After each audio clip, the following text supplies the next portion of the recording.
Hello there. We are back yet again. We are trying to go live, but there are technical issues, and we hope this time round it doesn't go bad.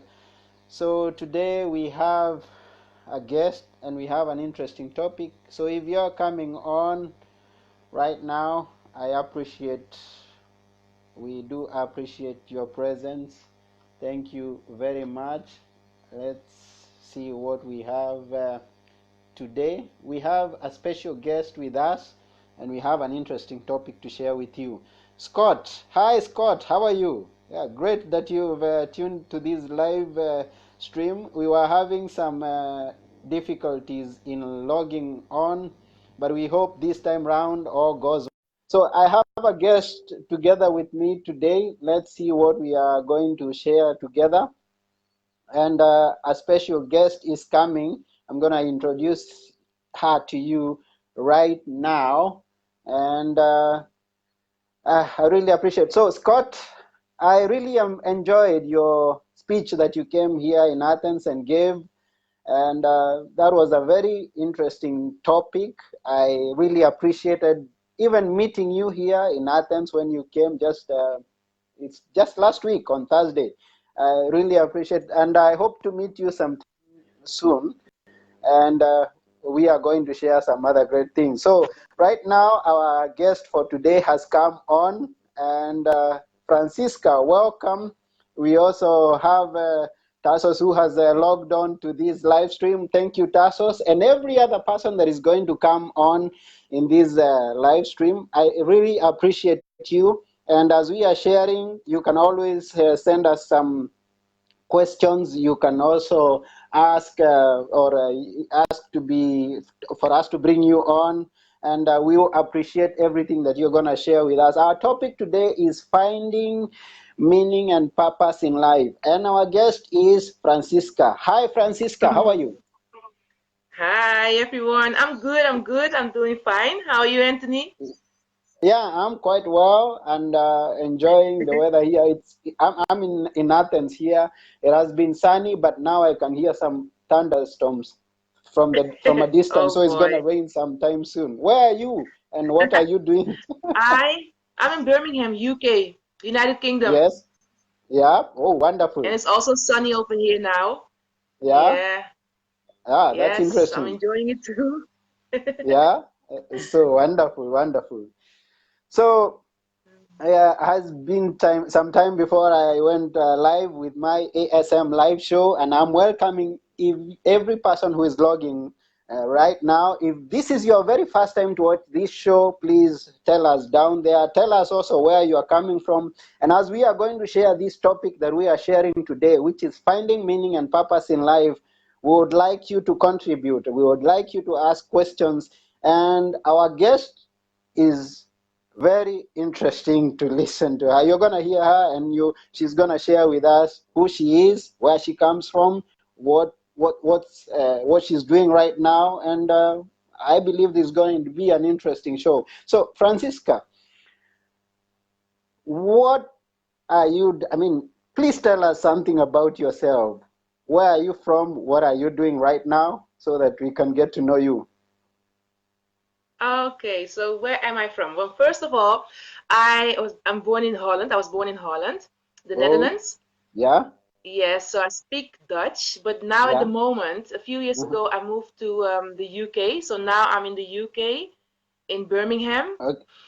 Okay. So yes, and so what am I doing now? At the moment, I'm an author. I write books. I'm an Okay. author. I'm a Christian author, yes, and I am also a coach. Yeah.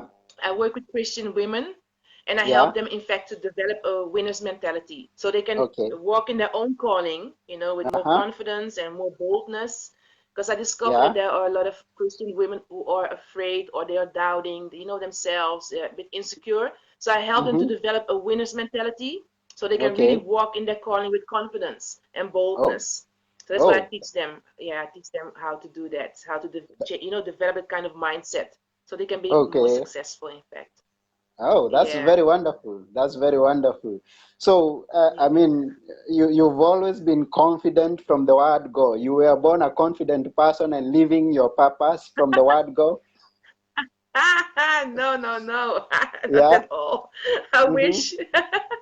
No, Yeah. no, no. I know. I haven't been confident always. Absolutely not. In fact, I became really confident when I moved to Belgium first. Like before I came here, I lived Okay. 2 years in Belgium, Yeah. and I was living without God. I didn't know God. I didn't know. I was struggling. In fact, I was really Mm-hmm. struggling with life. I was pretty, yeah, insecure, in fact. And it was in Belgium when I discovered that God does exist, and I Yeah. discovered like some good positive things about us, Mm-hmm. and us human beings, and everything about it. God created us, in fact, and that He created us with a purpose and all those kind of stuff. When I started hearing those things, I Mm-hmm. started, becoming more like confident. That's when I became confident. Oh, for real, serious. Is there a reason why I'm here? And is that, so I want to discover all that. And that happened in Belgium. So it wasn't until Okay. like a few years ago that I finally became more confident and, and sure, and finally found my own purpose. But I was Okay. absolutely not born that way. So you were No, not born at in all. you were born there, and you went to school there up to maybe, I guess, high school or even college. I mean, how was your early life? Early life as when you didn't know the Ooh. existence of God. I mean, you didn't know. I mean, tell us something more. Well, yes, my early life. Well, honestly, when I was 11 years old, my Mm-hmm. younger brother died. My younger Oh. brother died, and yes, so before that, I was always happy. Mm-hmm. But the moment my younger brother died, and when I saw that my mom was really suffering, Yeah. like in fact, she changed into a different lady. So Yeah. when she changed, for me, it was like my whole world just like collapsed, or everything just broke down. So that's when I Mm-hmm. started getting pretty afraid to live, afraid of life. Wow. So that's yeah, and I was 11. So I was 11. My younger brother died, and I started getting addicted to different things, like smoking weed, Oh. using sleeping pills. Yes, Mm-hmm. I got addicted to sex. Honestly, all Oh. those kind of stuff in my, yeah, all those things. I was like really addicted. Yeah, because of the pain, because of the anger, because of the, not Mm-hmm. understanding things in life. I Mm-hmm. just, nah. So I never knew. I did hear about God, those kind of stuff, but I didn't really know how and what. So because I wasn't born in a family that went to church or went to anywhere or whatever. No, I did hear later when I was older about them is some kind of God, and some kind of spiritual things like when your parents, when family dies, they protect you kind of thing. But I never really trusted it. I didn't trust those kind of stories really. So that was the only thing I Okay. really heard. But I didn't know God really exists or whatever kind of stuff. No, I did hear about people who went to church, but that was all. So my Yeah. when I was younger, from 11 until in my 30s, I was just really struggling. Like I didn't know, I couldn't understand life, and I was wondering why is it always so hard, so difficult, so not clear, so complicated. While I couldn't imagine, because if you look around, some moments you can have something like you can really just have that feeling like I think there must be something good in Yeah. this life. So sometimes I could think like there's something about it, but I don't know what there's something that makes it a little bit good, but I don't know what it is. But in general, most of the times I don't feel good, I'm not happy, I don't like this, I don't, so I was like, that's how I was going through life from since I was 11. So you Serious, kind since I of was 11 until, Okay, so you kind of felt lost. I can imagine that you felt lost somewhere. yes, absolutely, I felt so lost. Yes. Oh, sorry. Yes, I felt absolutely lost. Yeah. So you talked about Yeah. your mother, and I didn't hear you mention about your father. Were you born in a single parent home, or there was No, a I wasn't father? born in a single parent home. But Yeah. yes, but I think when I was 5, my parents divorced, Mm-hmm. and then after a few years later, I think I had a stepdad. But Uh-huh. yeah, so I had a Okay. stepdad. Um, yeah, but it was like more my mom. My mom was like more busy with me, and even with my younger brother. Yeah. So yeah, Oh, and okay. it it wasn't as stable as I wanted to be as a child. Honestly, it wasn't as stable as I would want it to be. So I Yeah. think that affected me as well. You know, so all those things add to your emotions and your mindset. You Okay, know. yeah, I Hmm. understand. So, I mean, as you are going through what you're going and indulging in all the things that you are indulging in, were you doing it alone, or did you have some people who influenced you to get into bad habits, into bad, yeah, No, I was doing it alone as far as I know. mm, Yeah, I was by myself. I was just mm, making the choices myself. I didn't yeah, have bad friends because my mom was she wouldn't just allow me to just have she would always check my friends, or she okay, would check like, she would pay attention to the time. She would have boundaries. But I know that if she mm, wouldn't have boundaries, I would go really far. I already knew that. I knew it yeah, 100%. And I think she also saw like, if I let this girl just go and do her bad stuff or whatever kind of thing, it will go really bad with her. So yeah, yeah, yeah, she had yeah. boundaries. It really helped. It really helped. Oh, that's good. But her boundaries did not prevent you from going overboard, did not prevent you from in getting into bad addictions and having a Well, feeling of discontent. Yeah. because the boundaries were, well, you have those boundaries, but then Yeah. again, um, for example, I think I was 10 when I Okay. discovered, sorry for being so open, but I was 10 when I discovered porn. Yeah. And my mom is not 24 hours with me, Mm-hmm. 24/7 like with me. So that, so I discovered that, didn't know what it was, but then eventually I got addicted to that, and to sex in general. Okay. Then, of course, other things like sleeping pills. She was using sleeping pills herself, Mm-hmm. after my younger brother died, to be able to sleep better and all those kind of things. But when I was a little bit older, when she saw that sometimes I stayed awake at night, she offered the sleeping pill. But when I discovered the Mm-hmm. effect of the sleeping pill, I thought, hey, it makes me feel a little bit stoned. That's a nice feeling. You see? Mm-hmm. So she had Mm-hmm. boundaries, but the boundaries had nothing to do with, those addictions, the things that I got addicted to. Yeah. You see? Mm-hmm. That's why it was still possible for me to end up having some, issues like that. Okay. But the thing is, if she didn't have the boundaries, those things would get even worse. I knew that for sure. Yeah. Yeah. Yeah. And how deep did you go in the, I mean, you talked about being addicted to, even to sex. Did you indulge, like become like the prostitute, like we know those who indulge and in extra those kind of things, they end up going too Yes, I far know. that they, yeah. I know, I know. No. Well, how far did I go? I went far enough to get saved, if I can say it like that. No. Uh-huh. No, let me say it like that. I did Okay. some moments I did think, like, should I become a high class prostitute when I'm older? I was thinking, Yeah. should I become that, or should I become a lady who has like a big house with all those rooms, and Mm-hmm. then people will work for me. Even that idea, Mm-hmm. I thought like, that's something for me. So I Mm-hmm. was really playing with those thoughts when I was Yeah. maybe 16, 17, 18 as well. So I started thinking Yeah. about, when I'm older, a bit older, I think I would like to work in that area. Either I become one myself, but I don't really think I could. But still, Okay. it's a possibility. What if I become a high class one? Then I thought, maybe a madame, they call it, who has those ladies and guys working for her. Yeah. Or maybe I can become a porn star myself. Yeah. I thought about Mm-hmm. that. I thought, oh, or maybe I can become one of those ladies who has like those slaves, and Mm-hmm. they do Mm-hmm. everything for her, just for a little bit sex, but not really. So all those kind of Yeah. ideas came in my mind through the years. So I was playing with those thoughts first, and then later, what happened eventually, how deep did I go? I ended up in Belgium Yeah. when I was struggling financially because I was moving from Holland to Belgium. And I did, when I was in my early 20s, I worked at a erotic massage salon.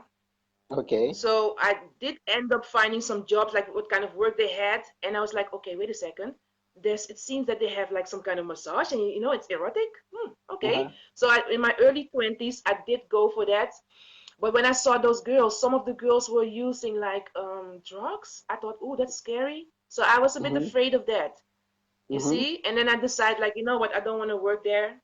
But then when I moved to Belgium, I Mm-hmm. started I got self-employed. I started working for myself because I couldn't Mm-hmm. easily find a job. So I thought I'm going to work for myself. But what I'm going to do, just going to start giving massages. I had a big living room, so I could, buy a massage table. I could buy oil. I could buy all the stuff, do a website, and then start for myself. Okay. So I started working from home, just like a normal masseuse. And then suddenly, because I just started thinking about money, too much of it. So Yeah. worrying, and then I decided to change from normal massages to erotic massages. Mm-hmm. So sorry, and that's how I did that work for the second time. So I was doing Okay. erotic massages. But then again, I forgot that when you do erotic massage, you have different clients. You don't have the normal clients who come for normal relaxation thing. You get those clients who think a little bit different, who think bad or worse. They either some who Okay. don't respect you or some who want you to do more. And Mm-hmm. if you're not thinking that way, then it becomes complicated. It doesn't become fun anymore. So that's what Yeah. happened as well.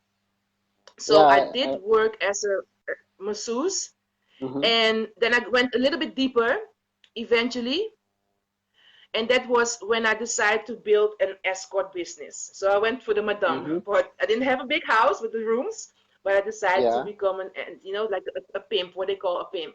So was working on my website. I was having interviews with girls and ladies who wanted to work for me as a prostitute, and I had like two guys, two drivers, and one was Yeah. also available as a male prostitute. They call that gigolo. Oh. Uh-huh. Yes. So I started building my escort business, Yeah. and just to finish it up a little bit, that's exactly where I ended. That's how deep I went to answer your Uh, question. That's yeah, the I very well yes. understand. And I kind of get how it goes.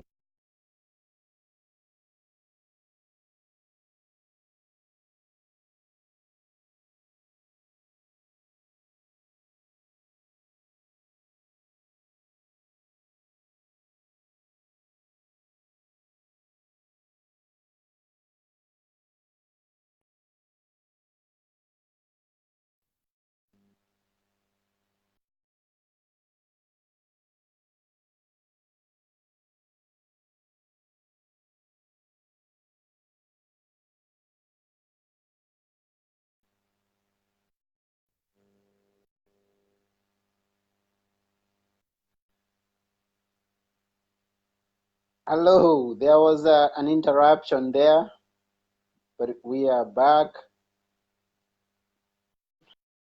So let's see whether Francisca will be back to continue from where we left.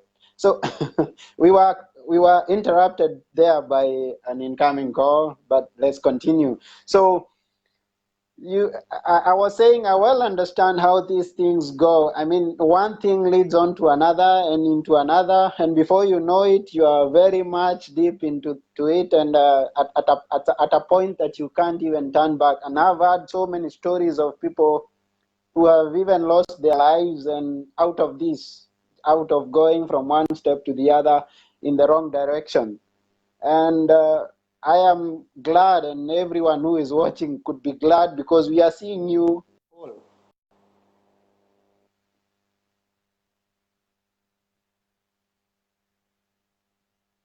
Another interruption.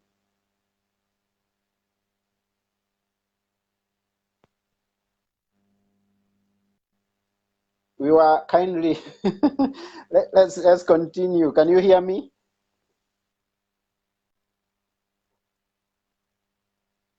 Now I can't hear you.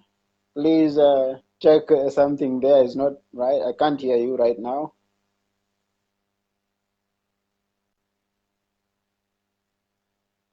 I still can't hear you.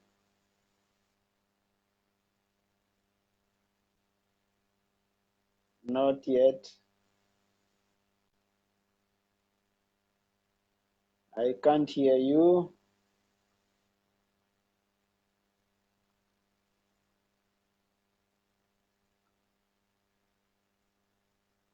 Can't hear you. Something went wrong. I don't know what.